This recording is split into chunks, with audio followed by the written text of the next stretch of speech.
Hey everybody, Mature Simmer. So welcome.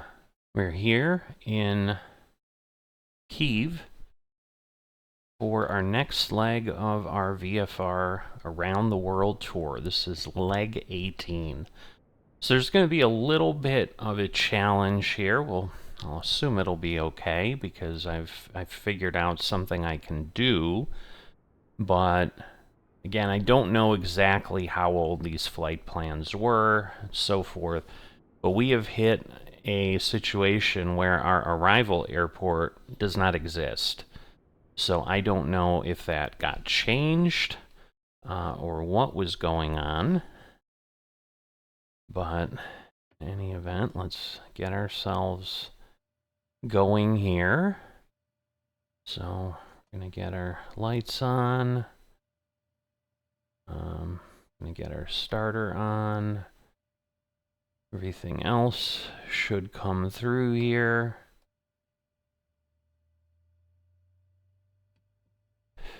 And we're going to get our ignition. All right, so we need this. Set to low. All right.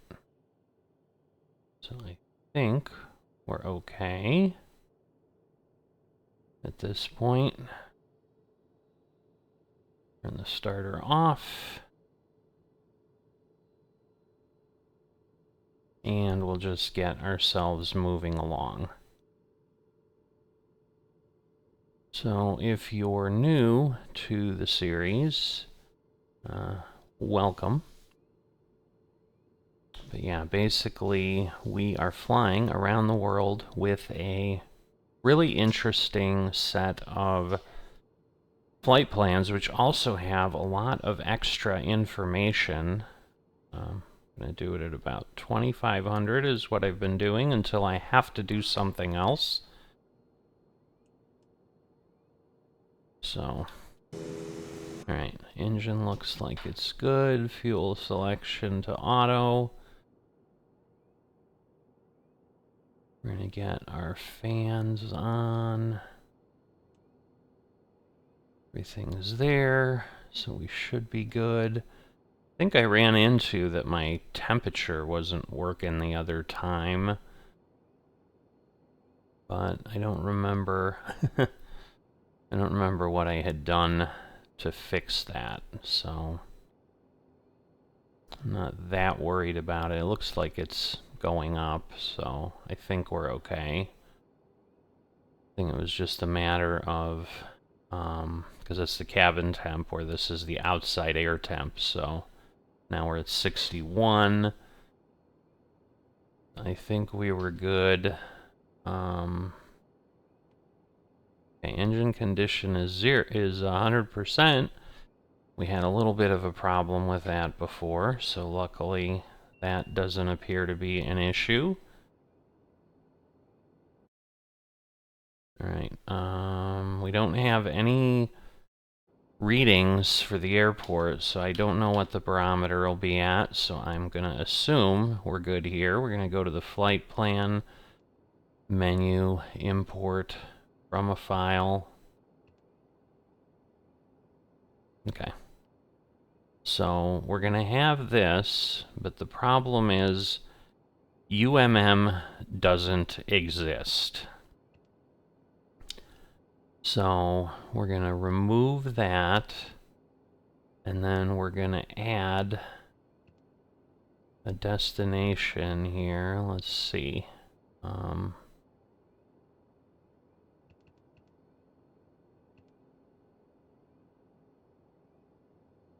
think I need to go to the procedure. So yeah, I'm not doing any of that. So, see, I'm wondering if I add the waypoint. So it's UMMS, which is Minsk. Whoops, I don't know what happened there. Backspace, UMMS, enter. Okay. So it looks like it did that, and now when I go to procedure, and now I can at least do all of these. So I'm going to add some arrivals, which I don't know that I normally would. Interesting that they're not there. Oh, I think what I really need is the ILS.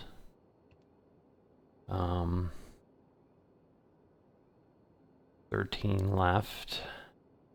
So we'll load that.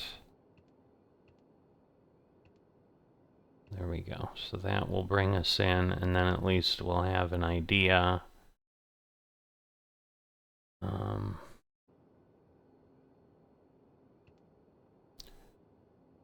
Doesn't look like the same points. So, yeah, it's interesting. Oh, because I picked the wrong runway.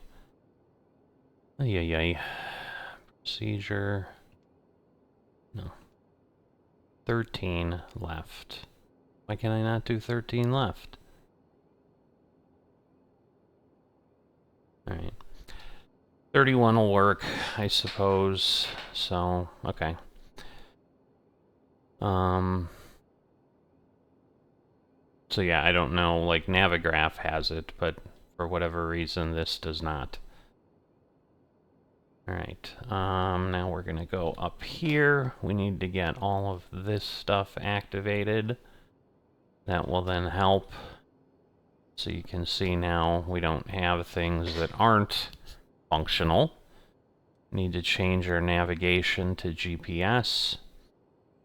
And if we go back to our flight plan here, you can see that we are with a few waypoints. So, yeah, and we'll leave this the way it is, but it's gonna... We're potentially pivoting a little bit because there aren't... well, there should be 5 waypoints. That's interesting.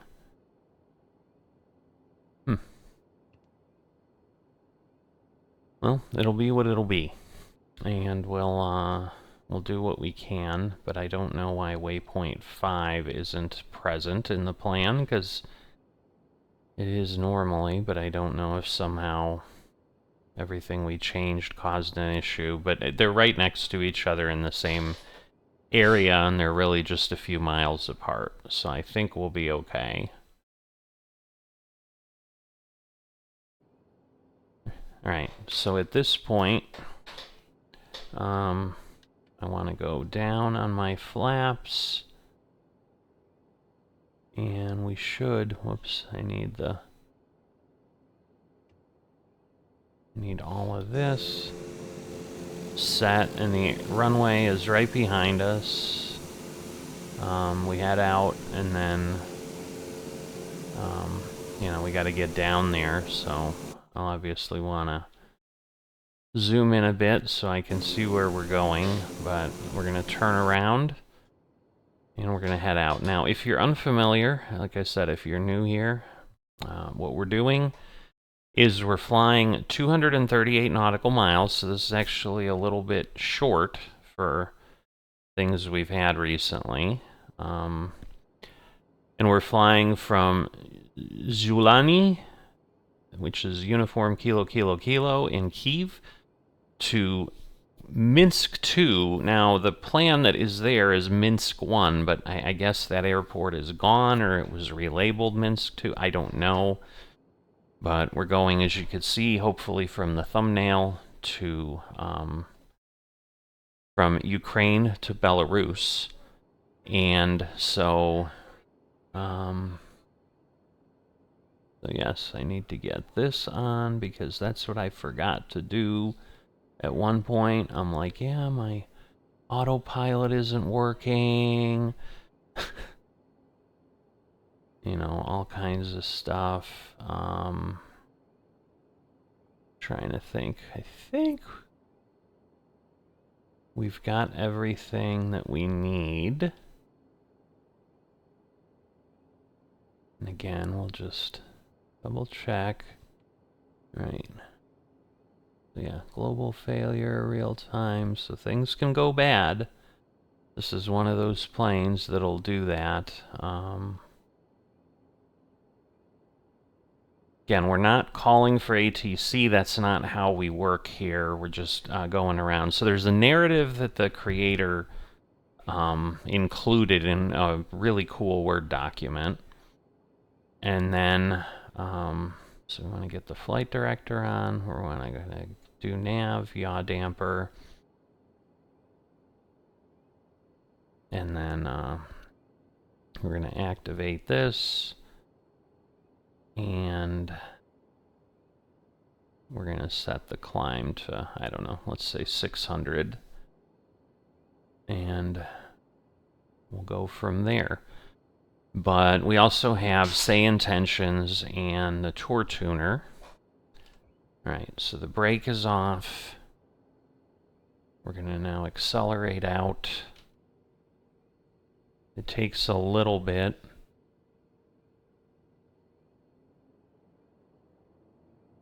Alright.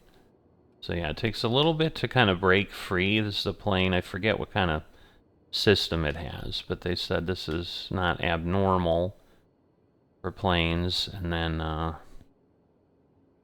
you know, it goes ahead and,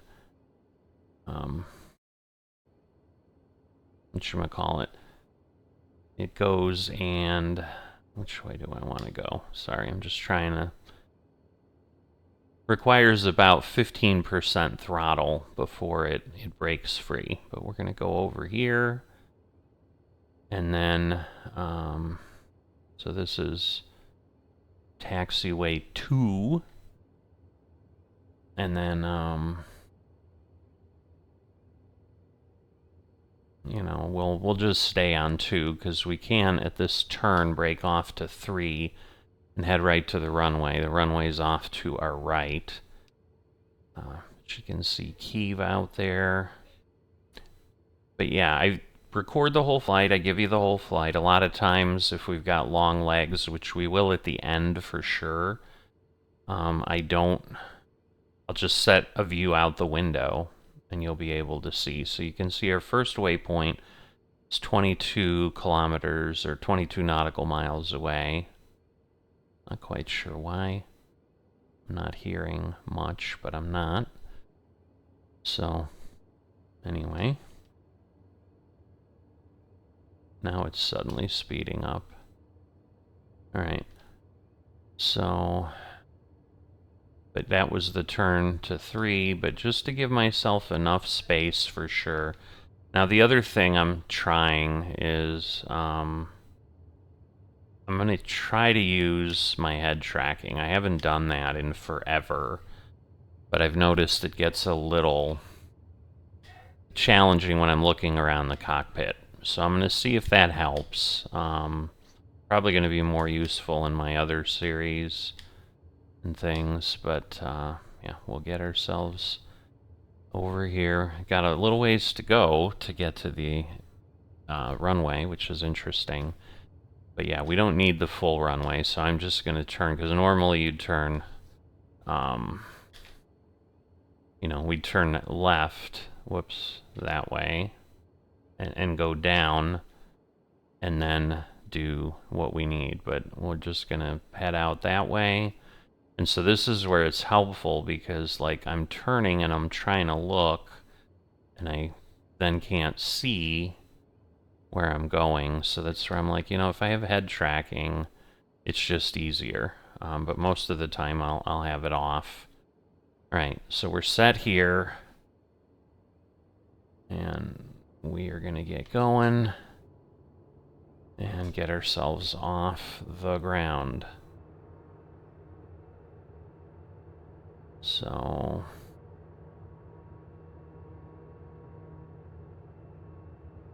40 knots, 60, we need to get to like 80 or 90. And then it'll start to go. So yeah, it's floating around a little less, which is nice. Alright, so you can hear the rolling of the wheels stop. Get our gear up. Get ourselves set. And then we're going to autopilot and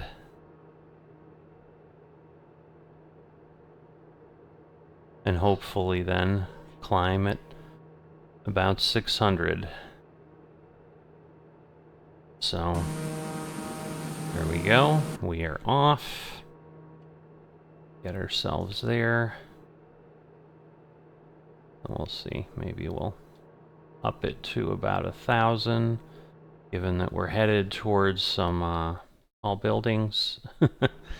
Might be a good idea to get a little higher. But going back along the airport, so that was where we were parked. We took off from there. Alright, so now we're going to turn. We'll avoid that tall building, which is nice.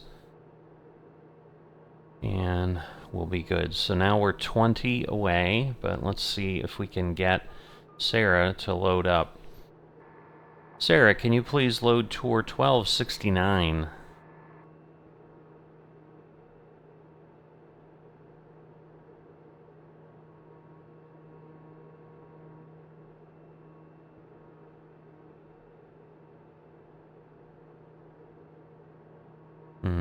Taking a while. Not sure if she's there.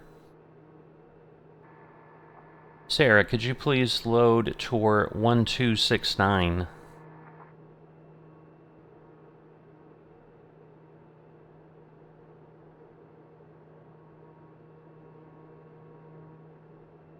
Come on, is this really not going to work at all?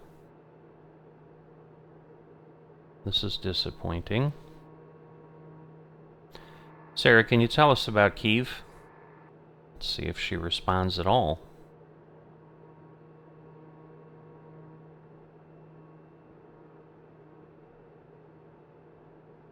Kyiv, also known as Kiev, is the capital of Ukraine and one of the oldest cities in Eastern Europe, with its origins dating back over 1,400 years.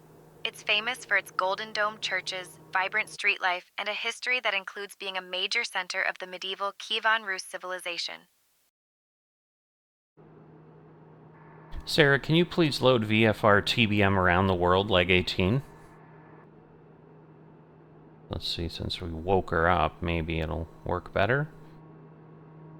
Absolutely.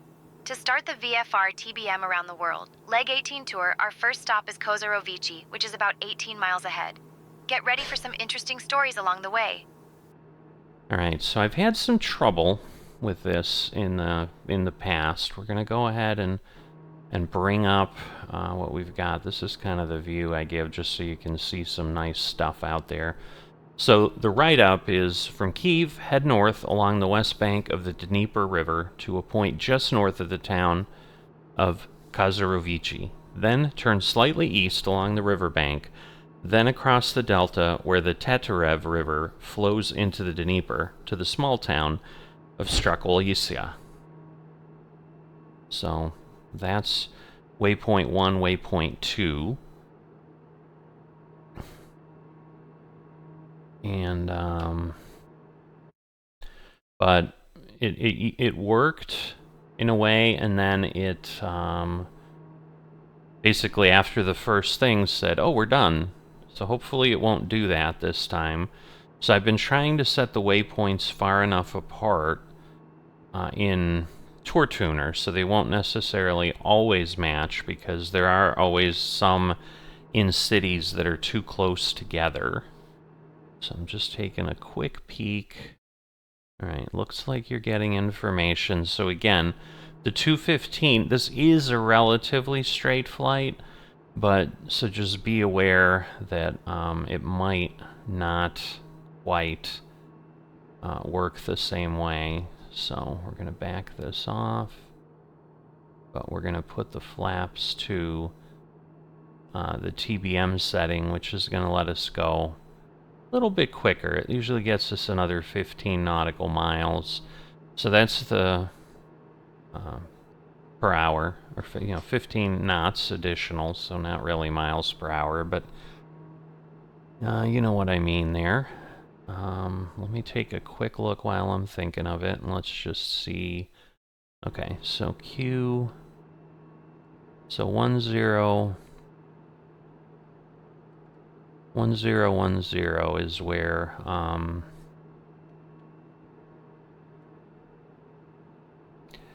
is where we're at normally. So, or not normally, but that's where the other airport is reporting. So where we're headed. So that at least has some stuff. All right. So what should happen is Sarah should trigger at some point and tell us things when we cross within the range. So I've shrunk the range down to about 4 nautical miles, so probably 2 miles each way. I used to do them at 8, but again, that just shrinks things a little bit. So hopefully she'll try to do something when we get close, and we won't have overflown. Now again, this is just a town. It's really just trying to show us the river and all of that. So it's really that there, I believe. At our 8 o'clock, about 4 kilometers away, you'll spot the village of Kozarovici. This little spot on the map has seen more than its fair share of history, from medieval settlements to being a witness to the changing tides of Ukraine's past. During World War II, the area was actually the site of fierce battles. And if you look closely, you might even spot remnants of old defensive structures hidden among the trees. Kozarovici is also known for its proximity to the Dnieper River, which has been a lifeline for trade and travel for centuries. Local legend has it that the village got its name from the wild goats that used to roam the hills. So if you see any goats parachuting from the clouds, don't worry. It's just the local wildlife trying to join our tour. And with that, we've reached the final stop on our journey. Today we've soared over ancient villages, legendary rivers, and even brushed the edge of history itself. Okay, so definitely not working as nicely as I would have liked. It worked well for a few things, but anyway, so now we've got a few miles to Strakosia. But let's see, should probably...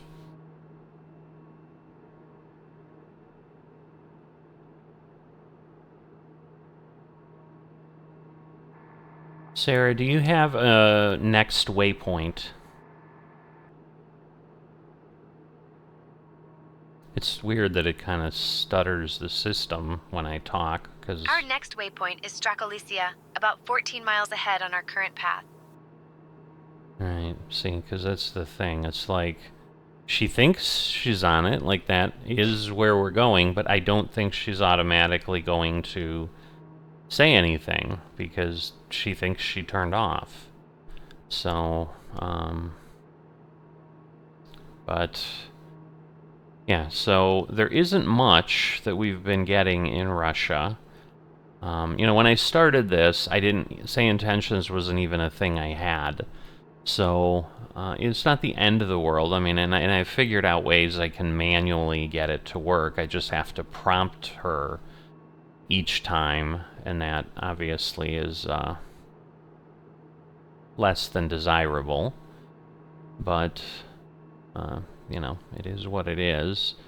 We are flying the appropriate legs right now, so that is good from that standpoint. And you can see the next one's 13, and then only 7, and then we're basically done.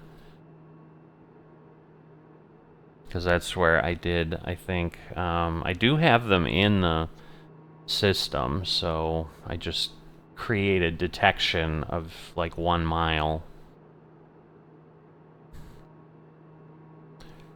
But yeah, if we have to just go to the text, that's what I had done before. So now once we get there, a slight left turn will take you north to the city of Chernobyl. So waypoint 3 will mark the location of the old fire department building, which has a monument to those who saved the world in honor of the firefighters and others who responded to the explosion at the nuclear plant in April of 1986. most of whom died in the following weeks from radiation sickness. A slight left will take you to the site of the explosion, and waypoint 4 is just about a quarter-mile southwest of the recently built confinement building erected to contain the still highly radioactive remains of the exploded reactor.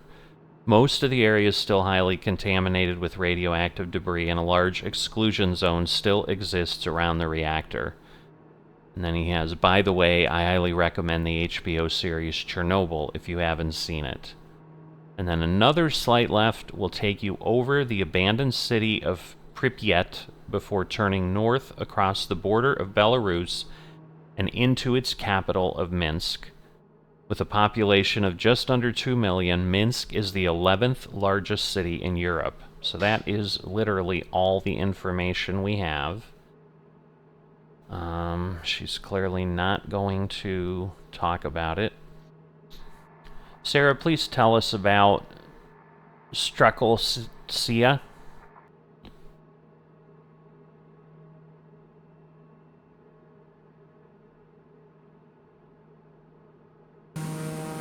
Strakolisia is a village that has been around since at least the 18th century, nestled along the Dnieper River.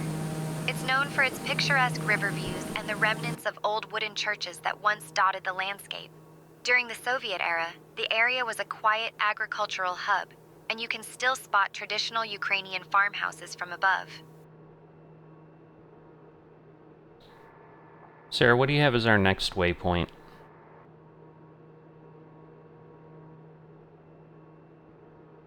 Our next waypoint is Strakolisia, which is right ahead of us.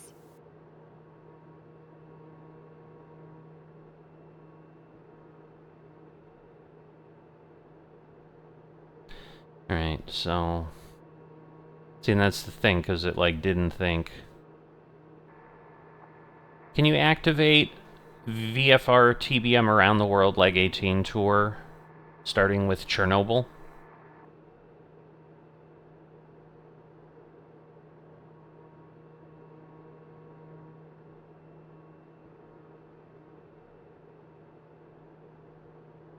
Doesn't seem like it. So, we'll do what we can. So I've got tickets in to try to improve this, but, like I said, if we have to ask, we'll ask, and that'll be okay, because she'll give additional information, and it's not like automatically triggering it is any better, it's just a little more immersive, kind of gives you the feeling, and you know, that she's there, and she's doing things. So yeah, it's coming up here. It's basically right there in front of us. We're about, I think, 7 miles away. Yep.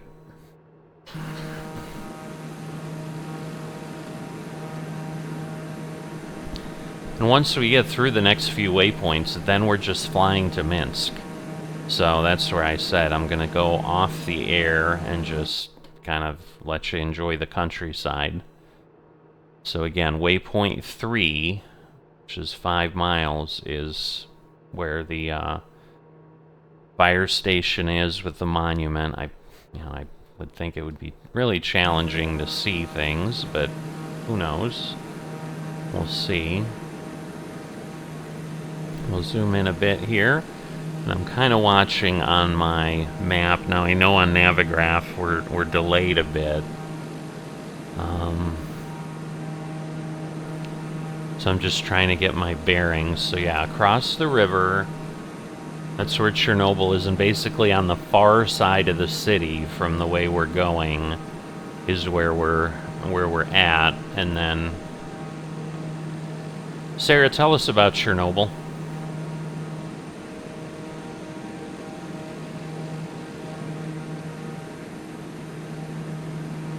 So it's like right Chernobyl is infamous for the catastrophic nuclear accident that occurred on April 26, 1986, at the Chernobyl nuclear power plant. The explosion released massive amounts of radioactive material into the atmosphere, making it one of the worst nuclear disasters in history. The nearby city of Pripyat was evacuated, and the area remains largely uninhabited to this day. The site is now covered by a massive So, steel I believe sarcophagus it's known there. as the New Safe Confinement, which was completed in 2016 to contain the radiation. Alright, so that kind of gives us the information because, yes, waypoint 4 is the nuclear meltdown site, so it's literally 8 miles away. So you can only imagine how just scary that had to have been. I mean, you're 8 miles away, people don't know how things work, and yeah, Pripyat that she talked about is 3 miles away, so it's just... So yes, I'm guessing this is the facility, and then that may be the town. Because yeah, this is where I don't think we're gonna turn anymore. We're just gonna then head to the airport, and you can see it's like 160 miles. But yeah, the waypoint would take us there. But yes, I believe, because they do show like some giant building, and I'm guessing that is where it's contained. That's what was built in 2016, so pretty incredible.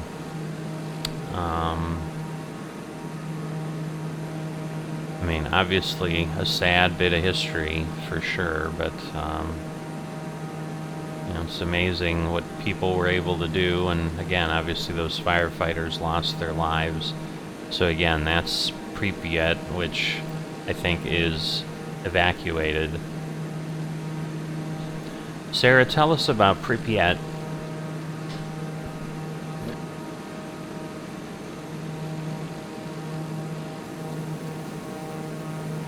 Pripyat is a city built in 1970 to house workers of the Chernobyl nuclear power plant. It was evacuated in 1986 after the nuclear disaster, leaving behind a ghost town frozen in time. The city once had nearly 50,000 residents, with schools, hospitals, and even an amusement park that never officially opened. From the air, you can spot the iconic Ferris wheel and abandoned apartment blocks. Looking for that, but I don't know. Looks like power. But yeah, the abandoned apartment blocks for sure, but I don't know about any Ferris wheel or anything. Nothing's sticking out. But again, it may not be a great recreation. Alright, the sun's...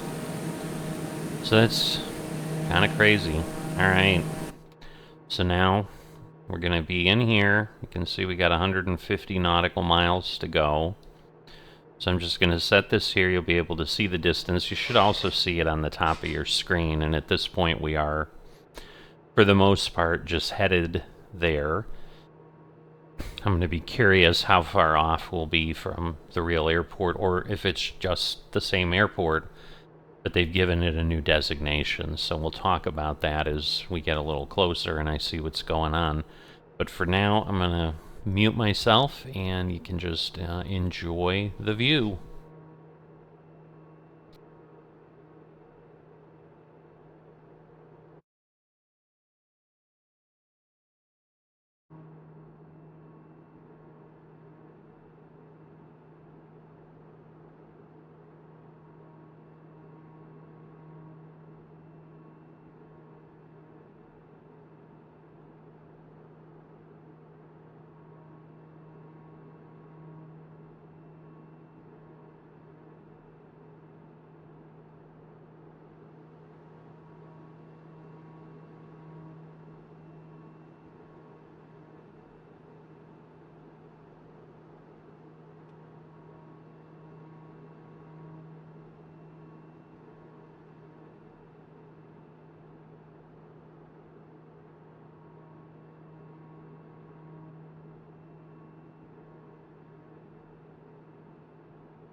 Alright, getting here.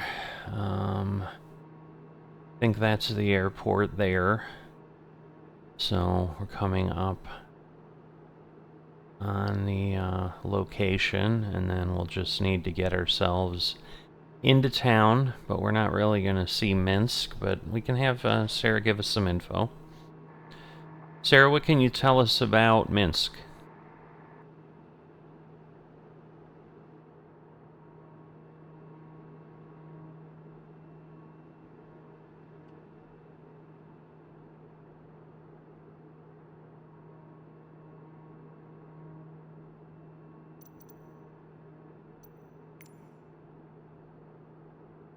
Sarah, what can you tell us about Minsk?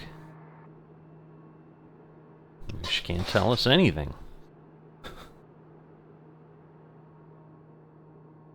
Minsk is the capital of Belarus, first mentioned in 1067, and is known for its wide boulevards, Soviet-era architecture, and the impressive Independence Square, one of the largest public squares in Europe.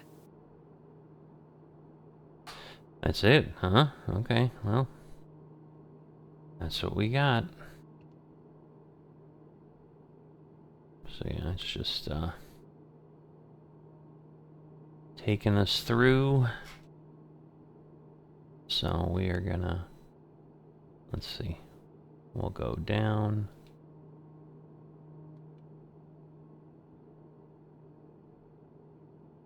Oops.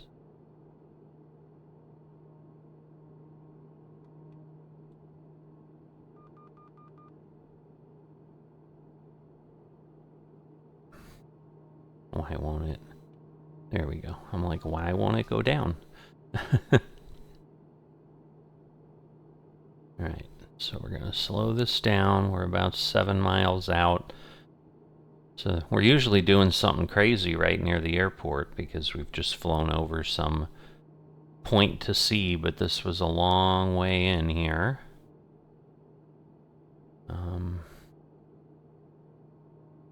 Again, we're gonna get to a good bit over, so we're gonna lower the gear. That'll slow things down a bit. Let's see. Let's lower ourselves to 1,000.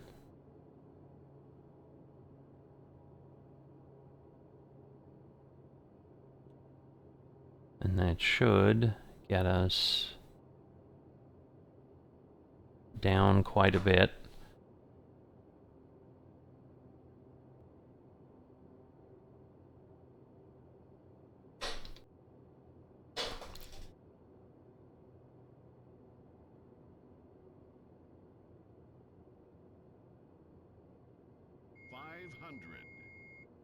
All right.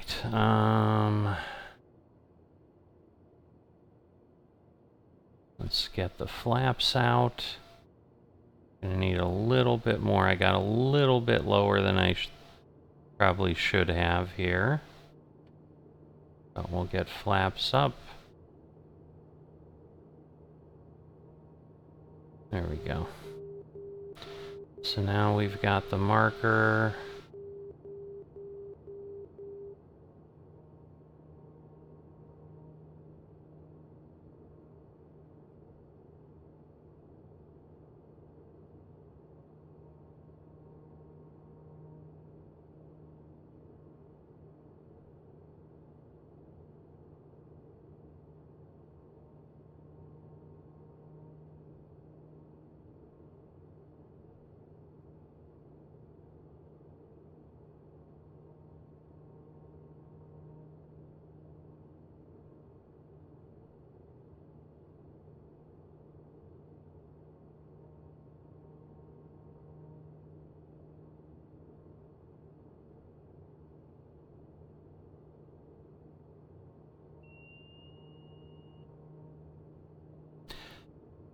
Alright, it's, I think, showing we're a little bit low, so we'll kind of maintain the height here a little bit. There we go. Now we're more on target. Pull this back. And hopefully, pretty simple. Get ourselves in, and we'll get landed.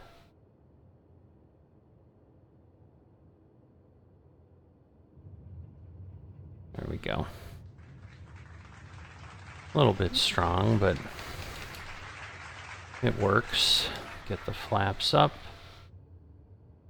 and just get ourselves off the runway. And should be all set. Just interesting, although we're a small plane, so maybe that's why I'm like, it's weird there's no taxiways off of here quickly, but I don't see anything.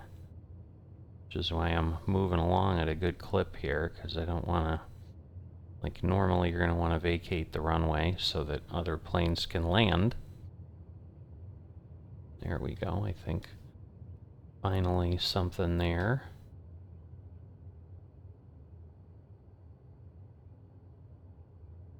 So we'll head over here. And we've made it to Minsk. So not a lot. So this was a short, very short leg. Normally they're longer, there's more to it. So, you know, again, if this is your first visit to this series, I encourage you to go back and look at some of the others. Definitely been fun, but your big question might be like, well, why are they, like, if you're going around the world and you took off from the US and you were crossing Russia, now you like turned and now you're heading back north, like you almost did a 270-degree circle. Keep in mind, like, it's a flight around the world, but it's a tour around the world, so we're sightseeing a lot as we go through, and we definitely want to you know, enjoy that as we can. But we'll shut off here, and that will it's basically coming back, and I think we're gonna go back across Poland and things like that. So I think we're gonna basically kind of switch back across Europe a little bit. And you know, I don't look ahead on these tours kind of intentionally because I want to experience them similar to you. Obviously, I've got to get things into the tour tuner, so I like get to see where we're going a little bit ahead of time. But yeah, I have not really looked at the path in detail, other than when I first pulled the thing down and, you know, it had a world map. But again, didn't really look at it in detail there. If you haven't liked or subscribed, please consider that, and I will see you next time.